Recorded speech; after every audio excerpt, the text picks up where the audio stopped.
नमस्कार साथियों, मैं स्नेहा स्वागत करती हूँ आपका शाश्वत पाठशाला पर। इसमें हम जरूरी ज्ञान सीरीज के तहत वीडियो लेकर आते हैं और यह वीडियो आपको रोजमर्रा के जीवन के और व्यवहारिक जीवन के जितने भी प्रश्न हैं जिनके उत्तर साइंस ने दिए हैं वो सब आपको बताते हैं।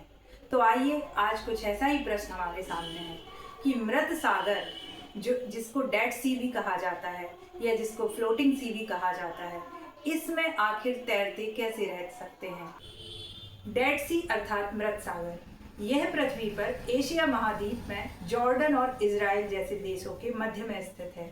जी हाँ, जॉर्डन और इजराइल जैसे देश इससे अपनी सीमा रेखा साझा करते हैं। इसके साथ ही जॉर्डन की जो मुख्य नदी है वह अपना जल इसमें रिलीज करती है। अब बात करते हैं इसको मृत सागर क्यों कहा जाता है। तो सामान्यतः हम देखते हैं कि जो महासागर होते हैं या जो सागर होते हैं उनका पानी कैसा होता है, खारा होता है, बहुत ही खारा होता है। और यही खारा पानी जब तटों के किनारे भाप बनकर उड़ जाता है तो जो बची हुई अवशेष मात्रा होती है पदार्थ की उसे हम नमक कहने लगते हैं, NaCl कहने लगते हैं। तो नेचुरल प्रोसेस जो होती है एवेपोरेशन की, उससे हमें क्या मिल जाता है, सॉल्ट मिल जाता है। लेकिन जो मृत सागर है, जो डेड सी है, वो नॉर्मली जो भी महासागर हैं या जो भी समुद्र हैं उनसे नॉर्मली 10 गुना ज्यादा क्या है, सलाइन नेचर का है, सॉल्टी नेचर का है, 10 गुना ज्यादा खारा है। तो जो जीव जंतु होते हैं, जो जलीय जीव होते हैं, जो पानी के एनिमल्स होते हैं, वो क्या होते हैं, इसके अंदर जीवित नहीं रह पाते और मर जाते हैं। इसीलिए इसको बोलते हैं डेड सी। इसका दूसरा नाम क्या है, मृत सागर। अब बात आती है कि इस पर आखिर तैरते कैसे रहते हैं। तो इसके लिए आपको फिजिक्स की तरफ लौटना पड़ेगा। आर्किमिडीज के सिद्धांत के अनुसार कोई भी वस्तु पानी में उतना ही विस्थापन बनाती है या उतना ही वाटर को डिस्प्लेस करती है, उतने ही पानी को हटाती है जितना उसका भार होता है। भार यानी कि W, जिसको हम M और G बोलते हैं। M यहाँ वस्तु का मास है, उस ऑब्जेक्ट का, उस बॉडी का मास है, और G है ग्रेविटेशनल एक्सेलरेशन। डेड सी में नॉर्मली क्या है, सलाइन नेचर है। डेड सी का कैसा है, सलाइन नेचर है, 10x टाइम इसका सलाइन नेचर है, 10x टाइम, लगभग 10 गुना ज्यादा इसमें नमक है। आसान भाषा में 10 गुना ज्यादा नमक है, खारापन है, और भी मिनरल्स हैं।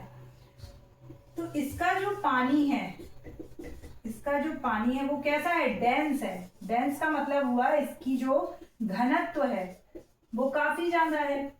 डेंसिटी का फॉर्मूला क्या होता है, डेंसिटी का फॉर्मूला होता है मास अपॉन वॉल्यूम। अब इसका मास और वॉल्यूम का रेशियो कैसा है, बहुत ज्यादा है। अब इस पानी में क्या है, NaCl के पार्टिकल्स घुले हुए हैं और NaCl के आयन क्या है, घुले हुए हैं। NaCl वैसे भी कैसा है, heavier than hydrogen and oxygen, hydrogen और ऑक्सीजन से भारी होता है। तो इसकी जो डेंसिटी है वो है लगभग 1240 किलोग्राम पर मीटर क्यूब। और इसकी तुलना में जो ह्यूमन बॉडी है, यानी कि हम मनुष्य हैं, हम जैसे मनुष्यों की जो डेंसिटी है वो है 985 किलोग्राम पर मीटर क्यूब। आप देख सकते हैं कि हमारी जो डेंसिटी है वो मृत सागर के पानी की डेंसिटी से कम है। इसके बाद एक दूसरा सिद्धांत आता है जिस वजह से हम इस पर बिना किसी एफर्ट के तैरते रहते हैं। आगे बढ़ते हैं। बॉयंस फोर्स क्या होता है, बॉयंस फोर्स ये कोई पानी की सतह है, ठीक है, ये कोई पानी है, वाटर है, कहीं भरा हुआ है, किसी तालाब में, किसी झील में या किसी समुद्र की बात करते हैं। तो ये क्या करता है, नीचे से ऊपर फोर्स लगाता है। कब लगाता है, जब इस पर कोई ऑब्जेक्ट नीचे की तरफ फोर्स लगाता है। तो इस ऑब्जेक्ट के भार के द्वारा, इस ऑब्जेक्ट के भार के द्वारा, या क्या बोलेंगे, इस ऑब्जेक्ट के वेट के द्वारा जो फोर्स इस पानी पर लगाया जाता है, यह पानी वो फोर्स कैसा करता है, उतनी ही मात्रा में उस भार के बराबर यह फोर्स कैसा करता है, रिटर्न बैक करता है, इसको ऊपर की तरफ उछालता है, और इसी ऊपर की तरफ उछालने की वजह से ही हम तैरते हैं। तो ये जो पानी ऊपर उछालता है, इस फोर्स को क्या बोलते हैं? इसको बोलते हैं बॉयंस फोर्स, या हिंदी में उत्प्लावन बल। उत्प्लावन का शाब्दिक मतलब एक तरह से उछाल ही है। अब ये किस तरीके से बॉयंस फोर्स ज्यादा होता है कि हम पानी पर तैरते रहते हैं, कहाँ पे? मृत सागर में, बिना किसी एफर्ट के। अब वहां की डेंसिटी कैसी है?